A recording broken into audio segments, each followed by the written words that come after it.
Eu queria hoje falar de um assunto que me irrita profundamente, mas eu fico muito irritado, que é a empulhação com estatística e com número. O número e a estatística a serviço da ideologia. A vontade de enganar a população e de enrolar porque eu quero, porque eu não gosto, porque eu gosto, porque você tem que gostar, porque você não pode gostar, porque se eu não gosto você não pode gostar, se eu acho você tem que achar, se eu não acho você não pode achar.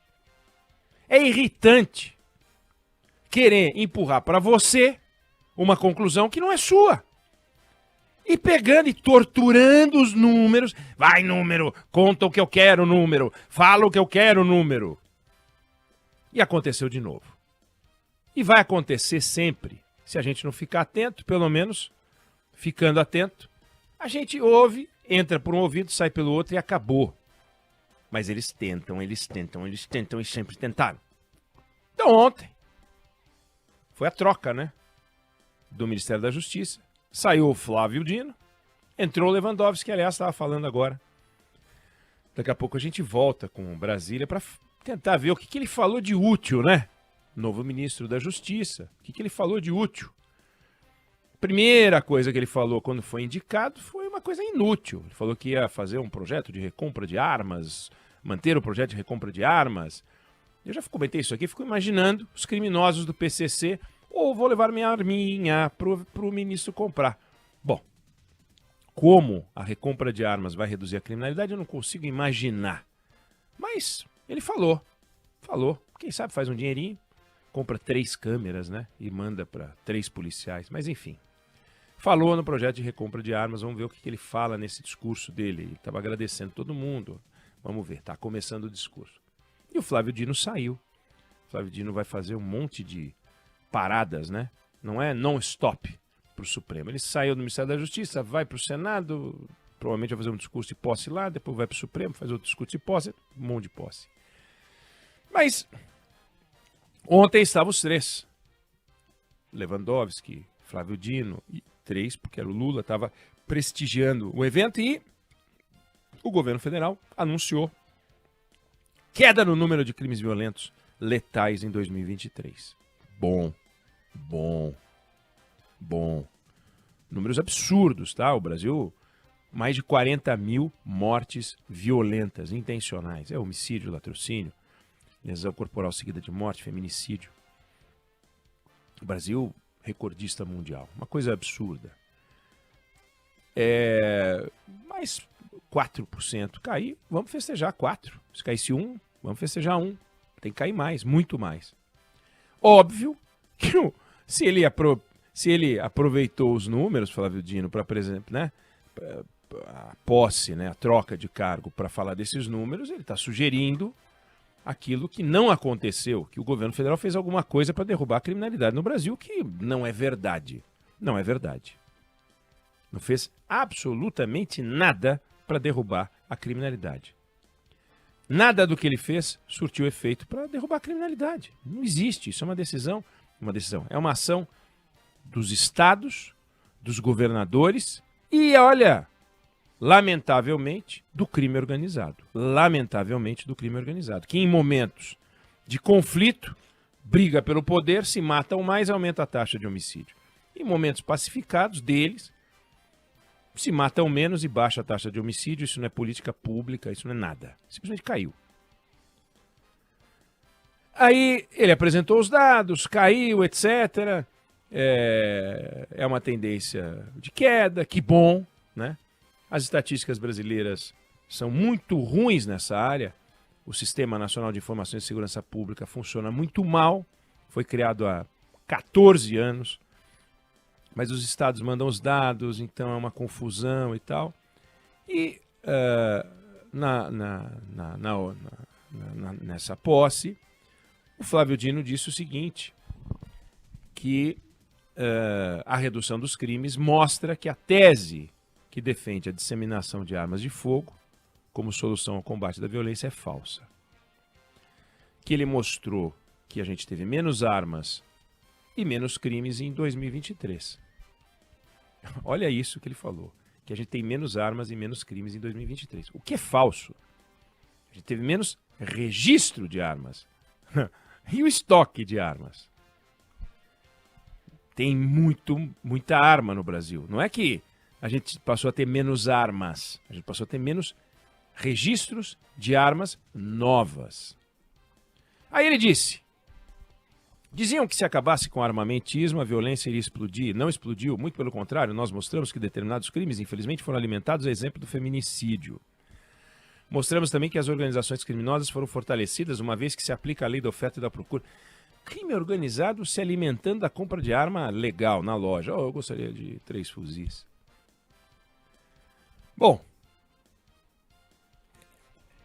é um negócio tão estapafúrdio, é um negócio tão falso, é um negócio tão incorreto, que a gente tem que mostrar porque isso é uma enganação. Veja o seguinte.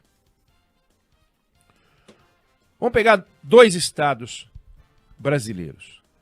Um estado brasileiro, Santa Catarina, onde você tem 9 homicídios por 100 mil habitantes. E vamos pegar a Bahia, onde você tem 34 homicídios por 100 mil habitantes. 34 homicídios por 100 mil habitantes contra 9 em Santa Catarina. Só Santa Catarina e São Paulo tem abaixo de 10. Então, 9, Santa Catarina, Bahia, 34. Um absurdo. Bahia tem 50% a mais do que a média brasileira, mais de 50%. É o estado campeão em número de homicídios por 100 mil habitantes. Por 100 mil habitantes. É um escândalo. Gestão do PT, escândalo. Aí vamos pegar o número de armas por habitantes em Santa Catarina e na Bahia. Vou repetir. A Bahia tem 9 homicídios por 100 mil habitantes no ano passado. Bahia, 34 homicídios por 100 mil habitantes. Quantas armas tem por 1.000 habitantes na Bahia? 1,5 arma. Se fizer por 100 mil, dá 150. Mas vamos fazer por 1.000. E Santa Catarina, 43 armas por 1.000 habitantes. Ou seja, um estado que tem muito mais armas do que o outro, Bahia, 1 arma e meia por 1.000 habitantes. Santa Catarina, 43 armas por 1.000 habitantes. Um estado que tem muito mais, mas muito mais. Tem muito menos, mas muito menos, mas muito menos homicídios. Então, de onde o ministro da Justiça, tira a conclusão de que temos uma relação direta entre redução de armas e redução de homicídios? Patético, vergonhoso. Mas vamos lá. Eu não estou aqui defendendo que mais armas produz menos homicídio, porque isso também é uma bobagem. Eu falei aqui, há coisa de 6 meses, que você consegue, com os números, fazer todo tipo de pegadinha. Por exemplo, citei esse exemplo. Cidades, no momento em que aumenta o consumo de sorvete nas cidades litorâneas, aumenta o número de afogamentos. E alguém pode achar que se você consumir sorvete, você vai ter mais chance de morrer afogado. Não. É porque aumenta o consumo de sorvete no verão e aumenta o número de afogamentos no verão. Não há relação entre as curvas. Não há relação entre quantidade de armas e quantidade de homicídios. Não há. Não há. De 2021 para 2022, em todos os estados brasileiros, aumentou o número de pessoas com armas. Último ano do governo Bolsonaro. Aumentou o número de armas em todos os estados brasileiros, de 21 para 22.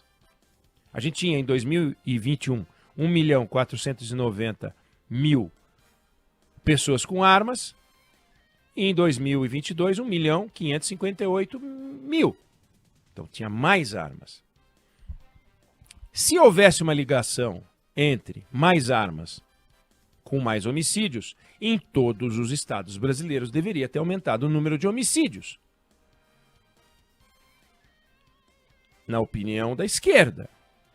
E na opinião da direita, deveria ter caído o número de homicídios. Um Brasil mais armado, menos homicídio, na visão da direita. Na visão da esquerda, um Brasil mais armado, mais homicídio. De 2017 para cá, dobrou o número de armas no Brasil. Então deveria, segundo a direita, ter caído um monte o número de homicídios e, segundo a esquerda, deveria ter explodido o número de homicídios. E não dá para alguma coisa acontecer em todos os estados e o efeito não ser o mesmo em todos os estados, porque senão não há uma relação de causa e efeito. Saia na chuva e em 100% dos casos, dirá a Data Alfano, você vai se molhar. Relação de causa e efeito. Põe a mão no fogo e em 100% das vezes você vai se queimar. Pois, o que aconteceu? Aumentou o número de armas do Brasil em todos os estados. E em 14 estados caiu a taxa de homicídio. Em 13, subiu. Quer dizer, se em 13 estados você teve aumento no número de homicídios, a esquerda vai dizer, tá vendo? Mas se em 14 estados caiu a taxa de homicídios, a direita dirá, tá vendo? Os dois estão errados, não há uma relação direta de causa e efeito. Citei aqui Lesoto, metade do número de armas do Brasil, em concentração por 1.000 habitantes, o dobro da taxa de homicídios. Ora, Canadá, 4 vezes mais armas do que o Brasil, taxa de homicídios 1/10 da nossa. Tem país com muito mais arma e muito menos homicídio, e país com muito menos armas e muito mais homicídio. E temos o contrário também. Não, mas o feminicídio. Débora Alfano, a gente fala de feminicídio aqui toda hora. Lamentavelmente, para cada feminicídio cometido com arma de fogo, tem 3 feminicídios cometidos com faca, machado e martelo, dados do Distrito Federal.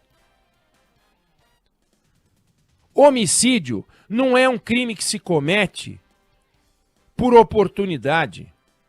Apenas não. Na maior parte dos casos, é um crime que se comete por ajuste de contas, acerto de contas. É o vizinho que mata o vizinho com quem ele briga o tempo todo. É o marido que mata a mulher com quem briga o tempo todo. É o irmão, é o sócio. De vez em quando, e tem uma briga de torcida, e você tem a morte por uma garrafa lançada, como a gente viu em São Paulo, por pedaço de ferro e por arma. E por faca, e por machado. No homicídio, alguém decide matar alguém e usa o meio disponível. Se ele não tiver uma arma, ele não vai matar. Então ele não vai matar, porque ele tem um acerto com o outro e não vai matar. A gente noticiou aqui, ontem, o marido matou a mulher por asfixia. E o argumento é eu queria ver o celular dela, ver com quem ela estava falando. Ele foi lá e matou a mulher. Por asfixia. Ele não mataria ela. Ele não tinha arma. Então por que ele matou? Não tinha arma. Tá aí um caso que não deveria ter ocorrido, então. Que só é a arma. Não é empulhação, enganação. Vamos parar com isso. Eu não tenho arma. Eu jamais teria uma arma. Se alguém me dissesse, você prefere um país com mais arma ou menos arma, eu diria, eu prefiro um país com menos armas. Eu não sou a favor das armas. Ao contrário, eu sou contra as armas. Mas eu não posso aceitar que alguém que pensa como eu, que é contra as armas, invente uma estatística que destrua as armas só porque ele é contra as armas. Porque esse não é o papel do ministro da Justiça, esse não é o papel do Estado brasileiro, esse não é o papel do jornalismo também. Eu não posso apresentar um dado que confirma uma tese minha, aliás, um desejo meu de um país sem armas, que eu vou lá e meto umas estatísticas para enganar você. Então, não caia nessa esparrela. e é em toda a área. É na área social, é na área de saúde, é na área de segurança pública, e a área de segurança pública se presta muito a isso, que a gente vê enganação, mentira, sacanagem. Tanto a turma da direita, inventando estatística que diz que arma é bom, tanto quanto, da mesma forma, a turma da esquerda, que quer detonar a arma e inventa estatística também. É uma discussão complicada. Derrubar a criminalidade não é tirar a arma. Derrubar a criminalidade, tirar a arma, é uma coisa muito simples. Fazemos, então, um projeto de recompra de armas, como sugeriu o Lewandowski, que é o indicado. Para! Tem um trabalho de inteligência, de investigação, tem um trabalho de desmonte das quadrilhas, está aí a Polícia Federal trabalhando feito louca, estão aí as polícias militares, polícias civis, trabalhando como podem, a Secretaria de Segurança. Trabalhamos mal, mas estamos trabalhando. Não precisaria, então, desse aparato todo, vamos tirar as armas. Patético, vergonhoso. Não aceite isso. Eu não sei se você concorda ou discorda, mas essa é a opinião que eu tenho sobre o assunto.